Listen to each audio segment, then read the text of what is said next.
Les échanges commerciaux font leur grand retour au Forum économique international de Saint-Pétersbourg après une année difficile marquée par la pandémie. Invité officiel de ce forum, le Qatar, le pays repart avec plus de 65 accords signés avec la Russie, notamment dans le domaine de l'agriculture et des technologies.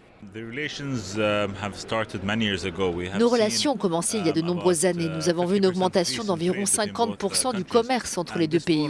Et ce forum vient couronner les relations entre la Russie et le Qatar. Nous avons organisé plus de 200 réunions B2B afin d'accroître la collaboration et les accords commerciaux entre nos deux pays.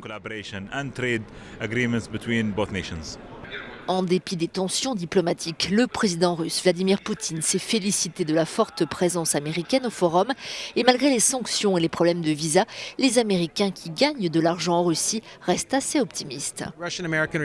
Les relations russo-américaines vont continuer à être un mélange compliqué de concurrence et de coopération. Mais néanmoins, je pense que les relations interpersonnelles et interentreprises vont se poursuivre.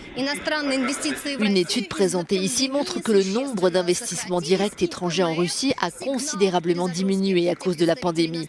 La Russie veut que cela change. Les entreprises étrangères présentes ici disent voir de nombreuses opportunités et espèrent que le contexte politique ne sera pas un obstacle.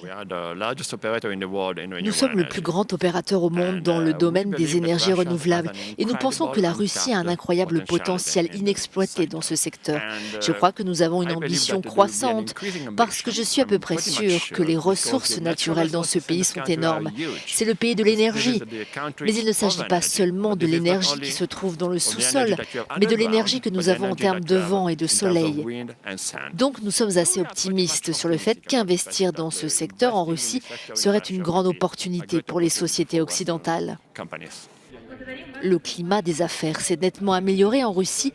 Selon une étude en 2020, au plus fort de la pandémie, l'Allemagne était l'investisseur le plus actif en Russie, suivi par les États-Unis et la Chine.